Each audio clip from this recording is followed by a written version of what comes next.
Muy buenos días, gracias por acompañarme en su programa La Voz de la Justicia. Los saluda con mucho gusto su amigo Iván Robles. Estamos aquí a través de la nueva FM 94.7. Vamos a estar platicando de un tema que me parece ha estado dando revuelo en estos últimos días. Tanto a nivel nacional como internacional.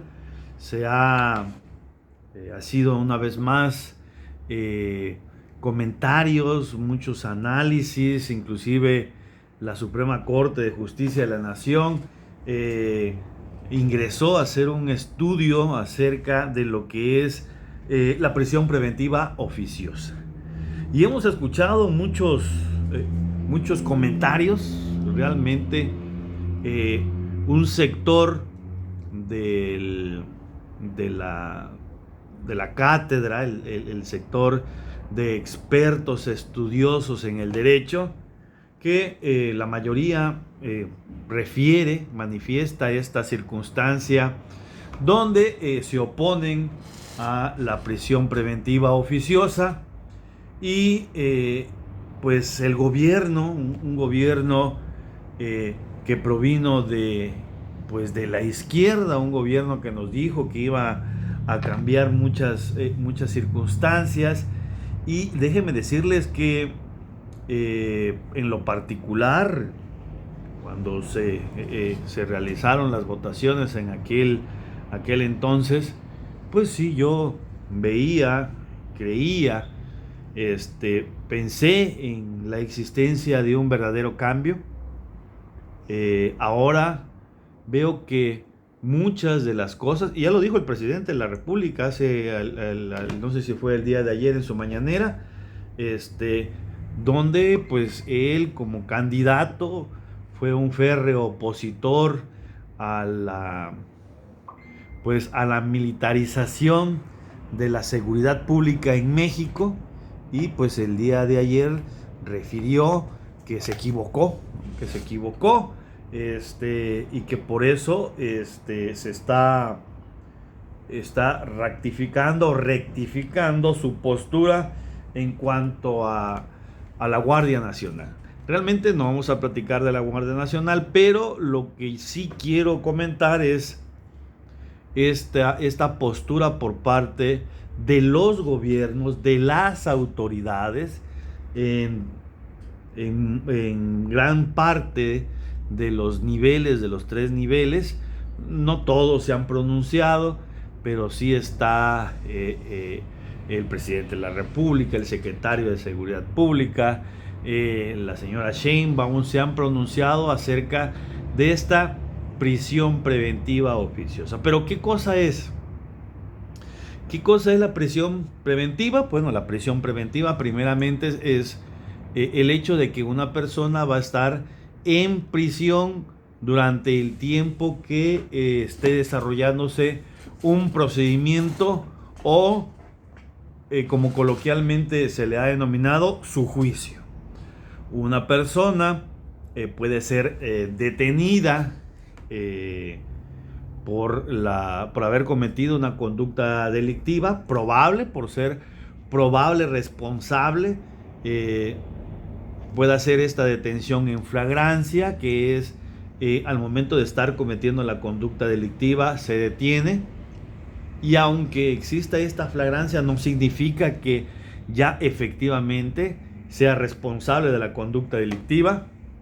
O también puede hacer que sea detenida una persona por una orden de aprehensión. Cuando esto sucede, ya sea la detención en flagrancia o por parte de la orden de aprehensión, lo que se tiene que hacer es poner a disposición a esta persona detenida, ponerla a disposición del juez.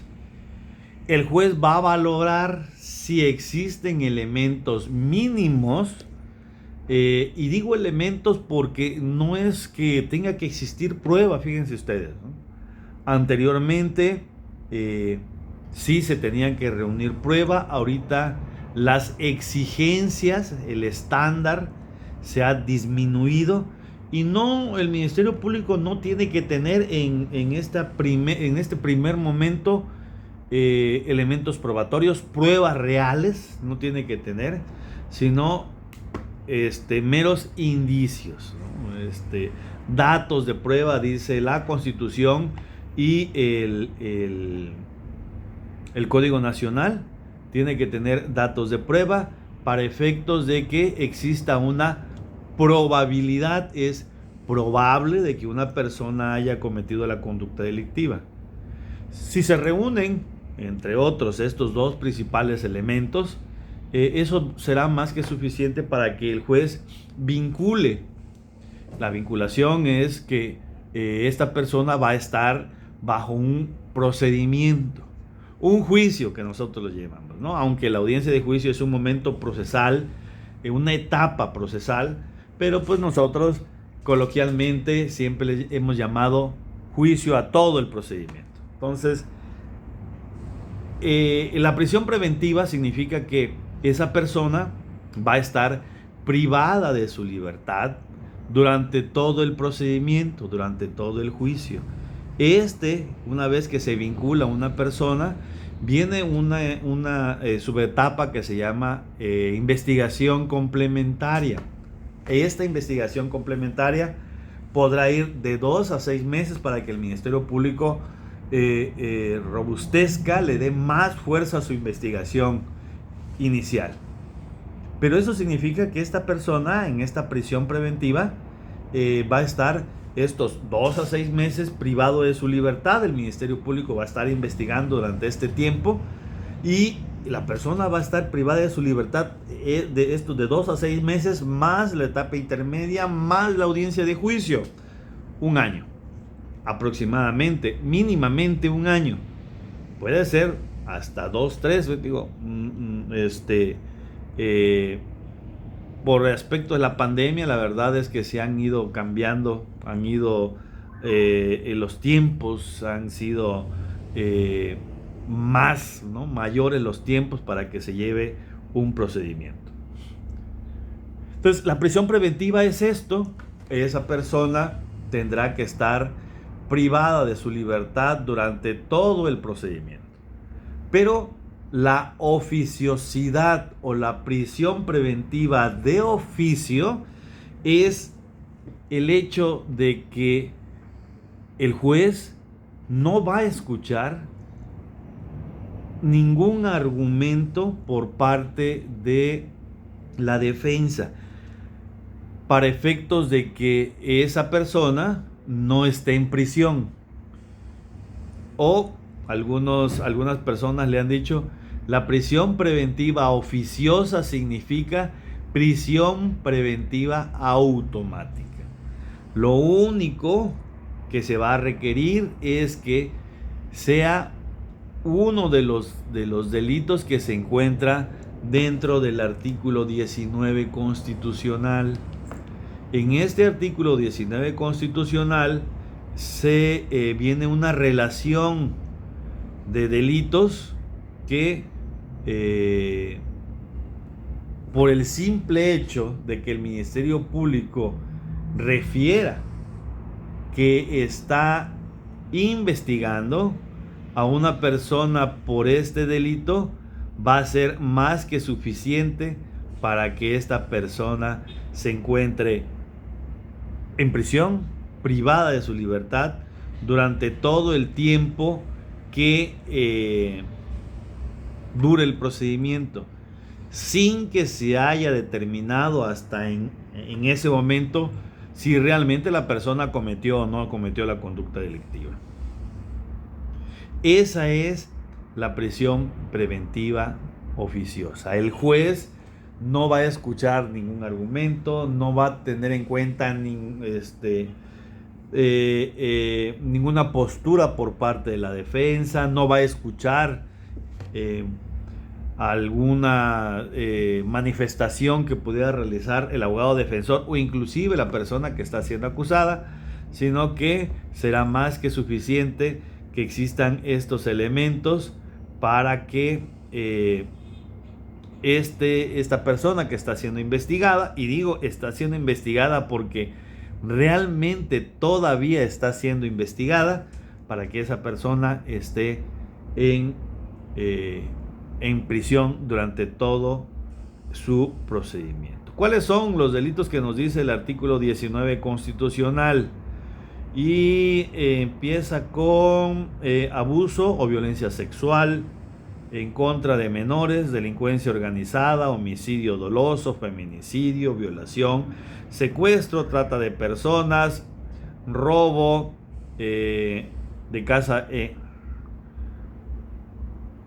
robo de casa habitación, uso de programas sociales con fines electorales, corrupción, tratándose de delitos de enriquecimiento ilícito, ejercicio abusivo de funciones, robo al transporte de carga en cualquiera de sus modalidades, delitos en materia de hidrocarburos, petrolíferos o petroquímicos, delitos en materia de desaparición forzada de personas y desaparición cometida por particulares, delitos cometidos con medios violentos como armas y explosivos, delitos en materia de armas de fuego y explosivos de uso exclusivo del ejército, la armada y las fuerzas aéreas, así como los delitos graves que determina la ley en contra de la seguridad de la nación, el libre desarrollo de la personalidad y de la salud. La verdad es que si nosotros tomamos en cuenta los delitos que nos dice el artículo 19 constitucional, pues sí, son delitos graves, de alto impacto, delitos que afectan, que laceran, que lesionan a la ciudadanía, al ciudadano, eso sí es cierto. Pero hay que tomar en consideración un aspecto. Yo he escuchado a algunos, inclusive una ministra de la Suprema Corte, que fue de las nombradas por el presidente de la República. He escuchado al propio presidente de la República, he escuchado al secretario de Seguridad Pública y he escuchado a la señora Sheinbaum, donde dice que el desaparecer la prisión preventiva, eso va a ser es un error, porque pues imaginemos el caso de la delincuencia organizada, y que si a un delincuente de la delincuencia organizada se le da la oportunidad para que pueda salir y no estar en prisión, que lo más seguro es que se dé a la fuga, ¿no? Es lo que he escuchado que dicen estos señores, ¿no? Y pudiera ser que sea cierto, pero lo que no es cierto, estimados amigos, es que solamente a las personas, a estos sujetos que se encuentran inmersos dentro de la delincuencia organizada, se aplique la prisión preventiva oficiosa. Eso no es cierto. El 85% de los casos donde se aplica la prisión preventiva oficiosa son personas que no están relacionadas con la delincuencia organizada. Personas como usted o como yo, que nos acusan, que nos llega alguien y nos denuncia por haber cometido una conducta delictiva, y que pues tenemos que estar bajo un procedimiento y tenemos que estar bajo la prisión preventiva oficiosa, y que muchas personas están ahí, pues tienen muchísimos años que están en prisión. Muchas personas estuvieron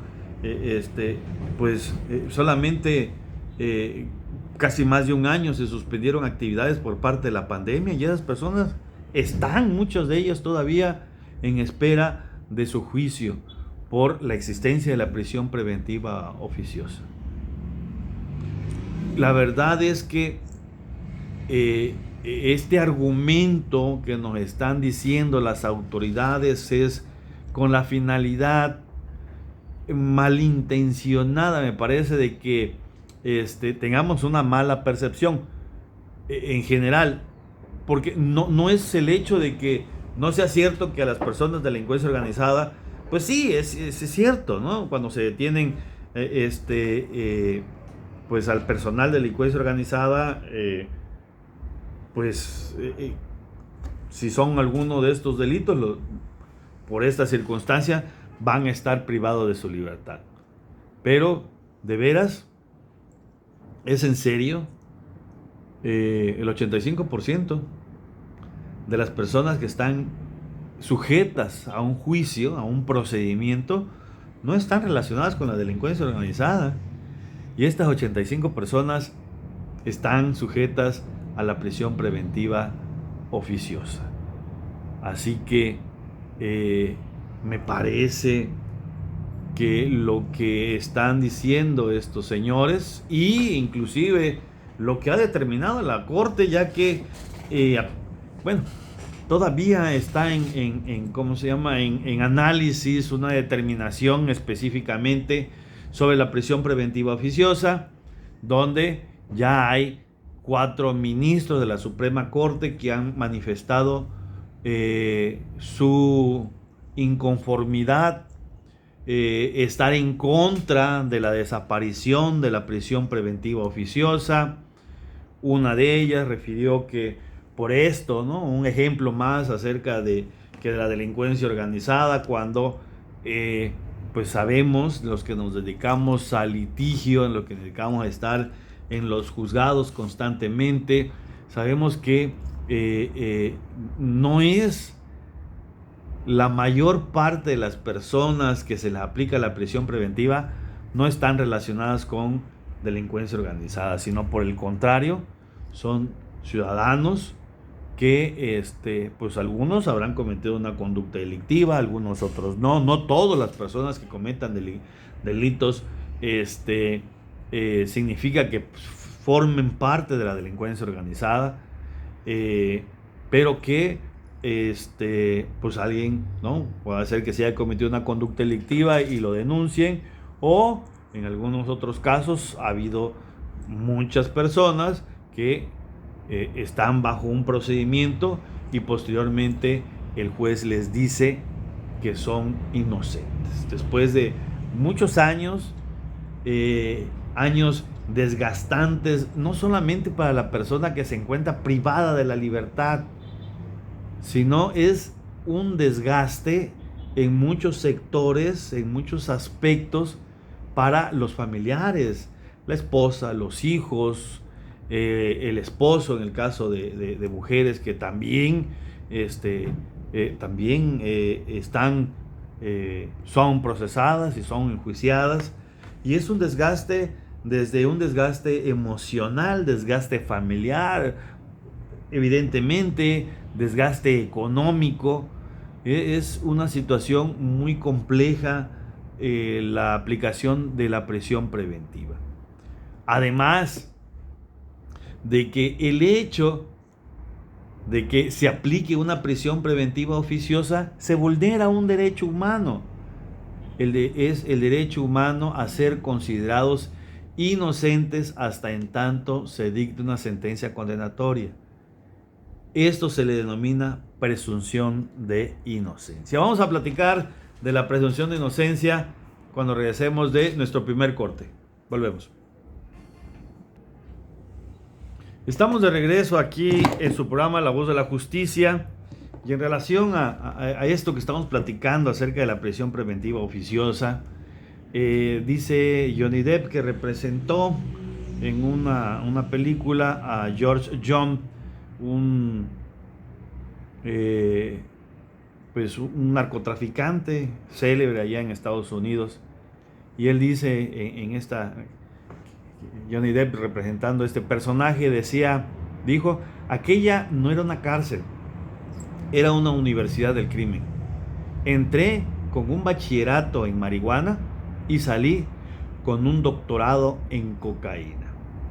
La verdad es que se ha dicho mucho acerca de la prisión, la cárcel, que pues se ha convertido en una universidad del crimen, y eso pues sucede, aplica para todas las personas que están desafortunadamente pues en prisión, ¿no? El hecho de que pensemos que con una persona que está siendo imputada, acusada, que se le aplique la prisión preventiva, va a desaparecer los delitos. Eso no es cierto, ¿no? Estamos prejuzgando, estamos violentando un principio universal, un derecho humano, que se llama presunción de inocencia. La presunción de inocencia es esto, esta circunstancia, el considerar a todas las personas inocentes hasta en tanto el juez determine que es responsable, o como comúnmente lo comentamos coloquialmente, soy inocente hasta en tanto me demuestres lo contrario, ¿no? Sí, eso es la presunción de inocencia. El hecho de la aplicación de la prisión preventiva oficiosa vulnera esta presunción de inocencia, porque las autoridades están considerando a esta persona responsable. Es más, el discurso que están dando ahorita desde el presidente de la República, el secretario de Seguridad Pública, la señora Sheinbaum, inclusive esta ministra de la Suprema Corte, desde el discurso se está rompiendo con la presunción de inocencia, ya que ellos dejan entender, nos están diciendo que pues todas las personas que lleguen a ser vinculadas y que vayan a ser procesadas por uno de los delitos que se establece en el 16 constitucional, ya son responsables, ¿no? O sea, porque dicen, no, ¿cómo es posible que vamos a dejar en libertad a personas que son del crimen organizado? Vuelvo a repetir, no todas las personas que están en prisión son pertenecientes al crimen organizado. Y no es que se esté pidiendo, se esté solicitando que desaparezca la prisión preventiva, que desaparezca el hecho de que una persona esté en prisión durante el tiempo que va a estar en un procedimiento, sino que lo que se pide es que el Ministerio Público, este órgano técnico especializado en investigaciones de delitos y persecución de delincuentes, justifique, determine que se necesita, argumente que se requiere que una persona esté en prisión para que no se dé a la fuga, o que su libertad va a ser un riesgo para la sociedad, para la víctima, para el testigo. Una prisión preventiva justificada. Déjenme decirles, a nosotros aquí en México nos gusta, ¿no? Nos gusta mucho las palabras anglosajonas, las palabras en inglés, nos llama mucho la atención el país de las barras y las estrellas. Traemos cultura de Estados Unidos, palabras. Es muy común escuchar, ¿no? Muchas de las palabras que nosotros utilizamos, las tradiciones, se han incrustado en nuestra mexicanidad. Pero bueno, en este caso en particular y en relación a lo que estamos platicando, en Estados Unidos no existe una prisión preventiva oficiosa. Sí existe una prisión preventiva justificada. El Ministerio Público, el fiscal en Estados Unidos tiene que acreditar, tiene que comprobar que realmente se necesita, se requiere, es indispensable que esa persona que está siendo acusada se le aplique una prisión preventiva durante el procedimiento. Aquí me parece que entre renglones se indica, se argumenta o nos quieren dar a entender las autoridades que la capacidad del Ministerio Público es muy baja, muy básica, o que no tiene la capacidad para el argumento y para la comprobación. Y estoy de acuerdo. Digo, el Ministerio Público, en términos generales, su capacitación es muy básica, si no es que nula en algunos casos.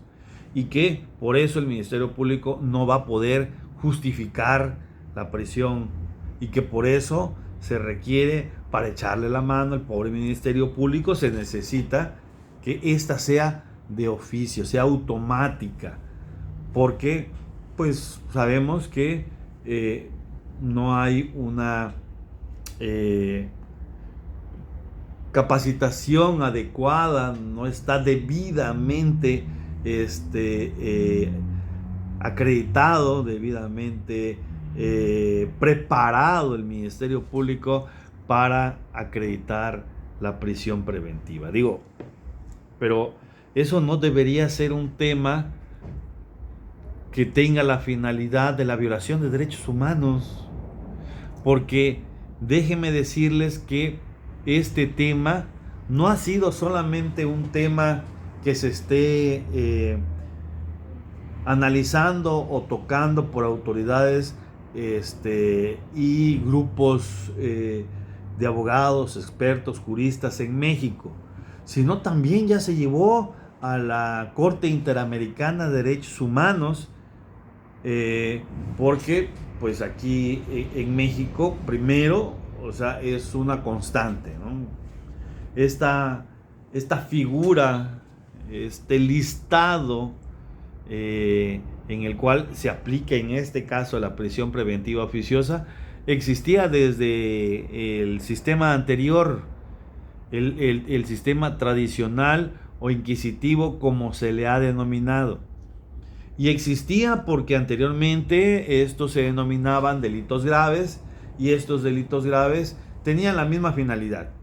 El hecho de que había delitos que podía uno obtener una libertad bajo fianza pagando una cantidad de dinero, y había delitos graves que por el simple hecho de que el Ministerio Público argumentaba que uno era probable, y fíjense nada más la palabra probable, era más que suficiente para que esa persona estuviera en prisión por años.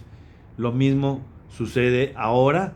Nos vendieron la idea que este sistema iba a ser distinto. Me parece, bueno, bueno, sí, me parece, iba a decir que es evidente, pero me parece que